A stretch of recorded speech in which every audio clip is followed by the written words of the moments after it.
আসসালামু আলাইকুম রহমতুল্লাহি ওবারাকাতু। আলহামদুলিল্লাহ, আলহামদুলিল্লাহি রব্বিল আলামিন।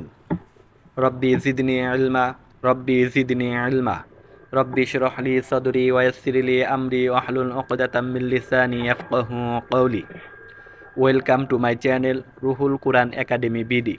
সম্মানিত দিনী ভাই ও বোনেরা, রুহুল কুরআন একাডেমি বিডি চ্যানেলের পক্ষ থেকে আপনাকে জানায় আন্তরিক শুভেচ্ছা ও অভিনন্দন। We are learning Arabic grammar with the help of English grammar. আমরা শিখছি ইংলিশ গ্রামারের সাহায্যে আরবি গ্রামার। সম্মানিত দিনী ভাই ও বোনেরা, আমরা ইতিপূর্বে 53টি পর্ব শেষ করেছি। আজ আমাদের 54তম পর্ব। আমাদের আজকের পর্বের আলোচনা হচ্ছে 1 নং বাবের 1 নং গ্রুপের উদাহরণ, যাকে বলা হয় বাবুন নাসার। তা আমরা দেরি না করে আমরা আমাদের স্ক্রিনের দিকে লক্ষ্য করি যে আমরা দেখতে পাচ্ছি 1 নং বাবুন নাসার। আর আমরা উদাহরণ হিসাবে নিয়েছি ফাসাক। ফাসাক শব্দটির অর্থ হলো সে অন্যায় করেছিল। ফাসাক শব্দটির অর্থ হলো সে অন্যায় করেছিল, অপকর্ম করেছিল বা ফাসাদ সৃষ্টি করেছিল, বিশৃঙ্খলা সৃষ্টি করেছিল। তা আমরা লক্ষ্য করি পার্সন। পার্সন শব্দটির বাংলা হচ্ছে ব্যক্তি বা পুরুষ, যাকে আরবিতে বলা হয় শাখস। আরবিতে কি বলা হয়? আরবিতে বলা হয় শাখস। পার্সন 3 প্রকার, ব্যক্তি বা পুরুষ হলো 3 প্রকার, শাখস হলো 3 প্রকার। তা আমরা লক্ষ্য করি ফেলে মাওদি। ফেলে মাওদি শব্দটির অর্থ হলো অতীতকালীন ক্রিয়া, যাকে ইংলিশে বলা হয় পাস্ট টেন্স। তা এখানে আমরা যে শব্দগুলো দেখতে পাচ্ছি, এই লাইনের ভিতরে ফেলে মাওদির যে লাইনটা রয়েছে, এই লাইনের ভিতরে সবগুলি শব্দই কি পুরুষবাচক শব্দ এবং ফেলে মাদি অতীতকালীন ক্রিয়া শব্দ।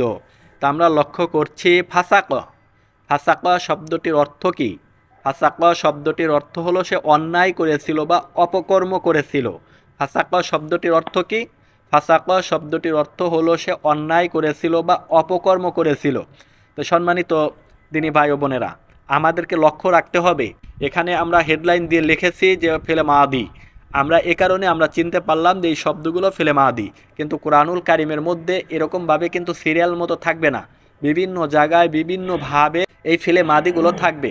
যদি আমরা এই ফেলে মাদিগুলো চিনতে না পারি, অর্থাৎ বর্তমান এবং ভবিষ্যৎকাল, এটা যদি আমরা বের না করতে পারি, তাহলে দেখা যাবে যখন আমরা কোরআনুল কারিমের তর্জমা করব, তখন অতীতকালকে আমরা ভবিষ্যতে নিয়ে যাব, আবার দেখা যাবে ভবিষ্যৎকালকে আমরা অতীতকালে নিয়ে আসব। তাহলে আমাদের ভুল হয়ে যাবে, আমাদেরকে চিনতে হবে। তা আমরা চেনার আলামত হিসাবে আমরা বলেছিলাম কি, ফেলে মাদি শব্দের শেষে পরিবর্তন হবে। শব্দের শেষে কি হবে? পরিবর্তন হবে। অর্থাৎ যখন আমরা শব্দটা গঠন করব, ওই শব্দের শেষে প্রথম যে শব্দটা থাকবে, অর্থাৎ এক বচন যে শব্দটা, গয়বের এক বচন, এই শব্দটা শেষে জবর থাকবে। অর্থাৎ ফাসাক, এই শব্দটা শেষে আমরা জবর লক্ষ্য করছি। এরকম 3 হরফ বিশিষ্ট যে শব্দগুলো থাকবে, ফেলগুলো থাকবে, তার শেষে জবর থাকবে। ফাসাক সে অপকর্ম করেছিল বা অন্যায় করেছিল। তারপরে ফাসাকু, এই ফাসাকু এই শব্দটা হলো জমা শব্দ, যাকে বলা হয় জমা মুজাক্কার গয়ব। যাকে কি বলা হয়? জমা মুজাক্কার গয়ব বলা হয় ফাসাকু। তারা অন্যায় করেছিল বা অপকর্ম করেছিল। তারা কি করেছিল? তারা অন্যায় করেছিল বা অপকর্ম করেছিল। তারপরে আমরা লক্ষ্য করি ফাসাকতা, তুমি অন্যায় করেছিলে বা অপকর্ম করেছিলে। এখানে আমরা লক্ষ্য করছি কি, শব্দের শেষে তা। এই তা হলো তুমি। এই তা শব্দটির অর্থ কি? এই তা শব্দটির অর্থ হলো তুমি। তারপরে আমরা লক্ষ্য করি ফাসাকতুম, তোমরা অন্যায় করেছিলে বা অপকর্ম করেছিলে। তোমরা কি করেছিলে? অন্যায় করেছিলে বা অপকর্ম করেছিলে। এই তুম শব্দটির অর্থ কি? তুম শব্দটির অর্থ হলো তোমরা। তারপরে আমরা লক্ষ্য করি মুতাকাল্লিমের ঘরে ফাসাকতু। ফাসাকতু শব্দটির অর্থ হলো আমি অন্যায় করেছিলাম বা অপকর্ম করেছিলাম। আমি কি করেছিলাম? আমি অন্যায় করেছিলাম বা অপকর্ম করেছিলাম। এই শব্দটির গ্রামাটিক্যাল পরিচয় কি? এই শব্দটির গ্রামাটিক্যাল পরিচয় হলো ওয়াহেদ মুজাক্কার মুয়ান্নাস মুতাকাল্লিম। ফাসাকনা, আমরা অন্যায় করেছিলাম বা অপকর্ম করেছিলাম। আমরা কি করেছিলাম? অন্যায় করেছিলাম বা অপকর্ম করেছিলাম।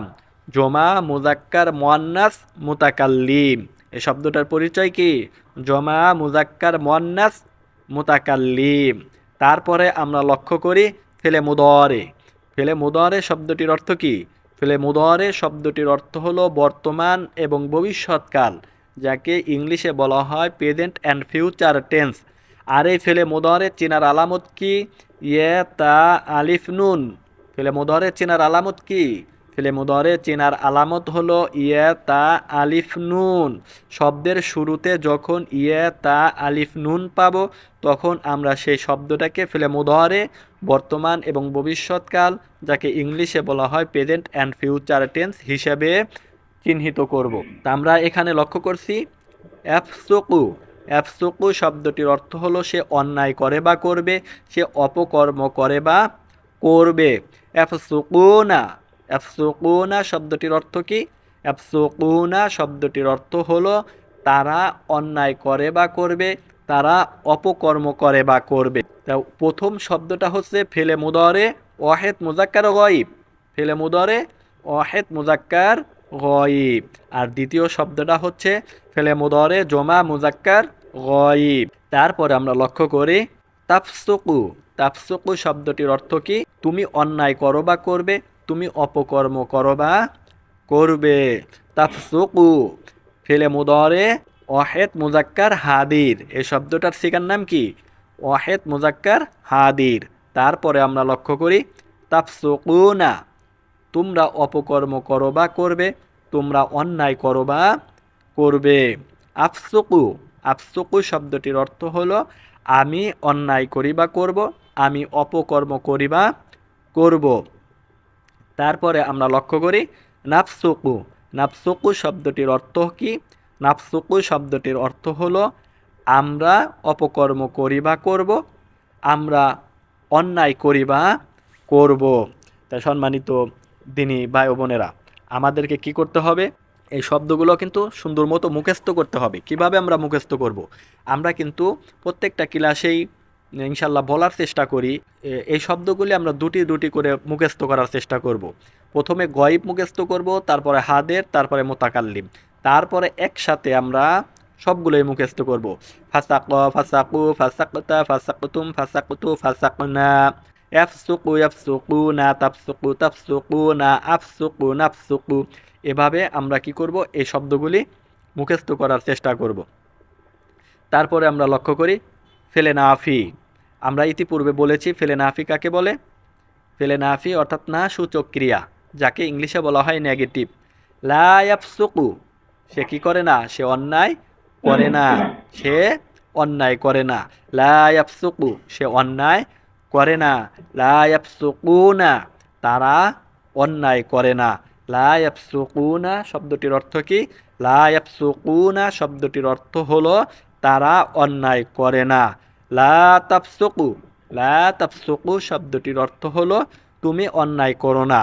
লা তাফসুকুনা শব্দটির অর্থ হলো তোমরা অন্যায় করো না। এটা কিন্তু নেগেটিভ না সূচক। মানে এরকম যে বলা হয়েছে যে তুমি এই কাজটা করো, সে বলল যে না আমি এই কাজটা করব না। আর নিষেধ সেটা কিন্তু ভিন্ন। আমরা পিছনের ক্লাসে আমরা কিন্তু বোঝানোর চেষ্টা করেছি। তারপরে আমরা লক্ষ্য করি লা আফসুকু, আমি অন্যায় করি না। আমি কি করি না? আমি অন্যায় করি না। তারপরে লা নাফসুকু, আমরা অন্যায় করি না।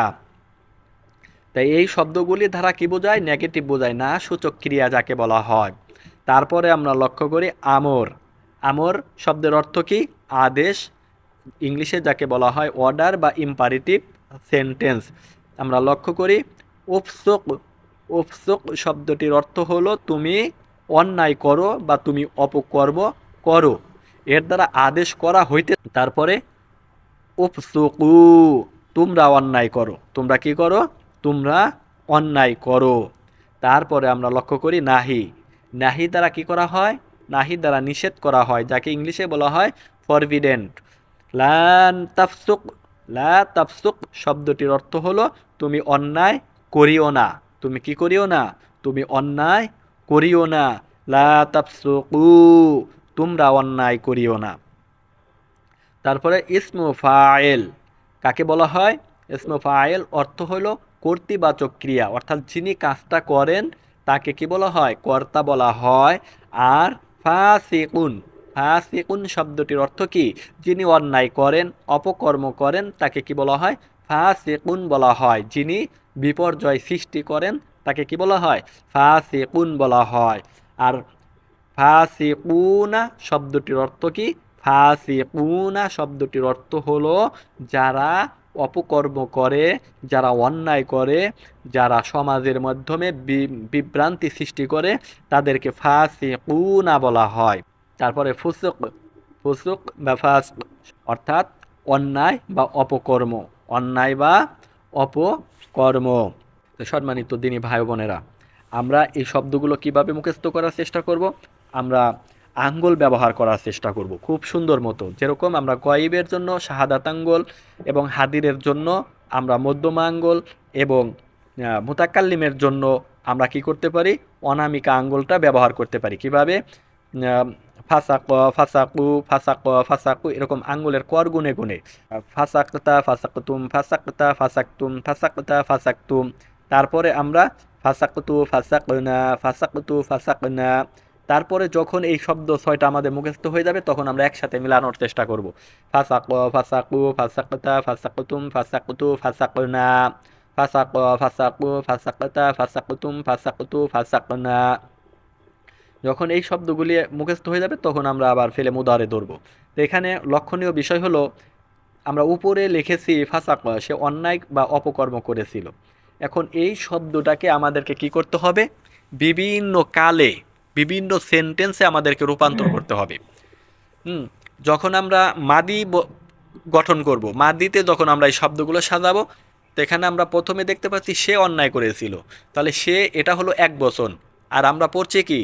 গয়েব, গয়েবের যে নাম্বার সেটা কি?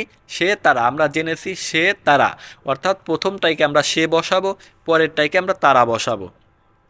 তাহলে সে অন্যায় করেছিল, তারা অন্যায় করেছিল। তারপরে ফাসাকতা, ফাসাকতা মানে তুমি, আর ফাসাকতুম মানে তোমরা, অর্থাৎ হাদের যে নাম্বার তুমি, তোমরা। তো প্রথম শব্দটায় আমরা তুমি বসাবো, দ্বিতীয় শব্দটাতে আমরা কি বলবো? তোমরা বসাবো। তাহলে তুমি অন্যায় করেছিলে, তোমরা অন্যায় করেছিলে। তারপরে আমরা মুতাকাল্লিম, মুতাকাল্লিম শব্দটা কেমনে আমরা এটা শব্দ গঠন করব? আমি, আমরা। মুতাকাল্লিমের নাম্বার কত? আদত কি? আমি, আমরা। এখন এখানে যে সে আছে সেটা পরিবর্তন করে আমরা এখানে আমি বসাবো। আর আমি, আমরা এখানে করেছিল। এখন শব্দটা যদি আমরা এরকম বাংলায় কথা বলার সময় বলি যে আমি করেছিল, আমি করেছিল কিন্তু হয় না। আমি করেছিলাম শব্দটা কীরকম হয়? আমি করেছিলাম বা আমরা করেছিলাম। এই যে মুতাকাল্লিমের ক্ষেত্রে কি করতে হয়? ছিলাম ব্যবহার করতে হয়। আর বাকি যে দুইটা রয়েছে, মানে পার্সন রয়েছে, গয়েব এবং হাদের, সেখানে ছিল ছিল ছিল এরকম করে ব্যবহার করতে হবে, বসাইতে হবে। এখন আমরা লক্ষ্য করি ফেলে মুদারের দিকে। ফেলে মুদারেতেও কিন্তু ওই একই নিয়ম। সে করে বা করবে, তারা করে বা করবে, আমরা করি বা করব। এখানে আমরা প্রথমটাকে সে বসাবো, তারপরে করে বা করবে। করে এই শব্দটা হলো বর্তমান, করবে এই শব্দটা হলো ভবিষ্যৎ। তাহলে আমরা লক্ষ্য করি এফসুকু, সে করে বা করবে, এফসুকু না, তারা করে বা করবে। তা আমরা এইভাবে কি করব? এই শব্দগুলোর পরিবর্তন করার চেষ্টা করব। আজকের পর্ব থেকে আমরা কতটুকু শিখতে পারলাম, কতটুকু জানতে পারলাম, কতটুকু বুঝতে পারলাম, দয়া করে কমেন্টে জানাবেন। যদি কোনো সমস্যা মনে করেন সেটাও অবশ্যই কমেন্টে জানালে উপকৃত হব। আজকের মতো ভিডিওটি এখানেই শেষ করছি। আসসালামু আলাইকুম ওয়া রাহমাতুল্লাহি ওয়া বারাকাতুহু।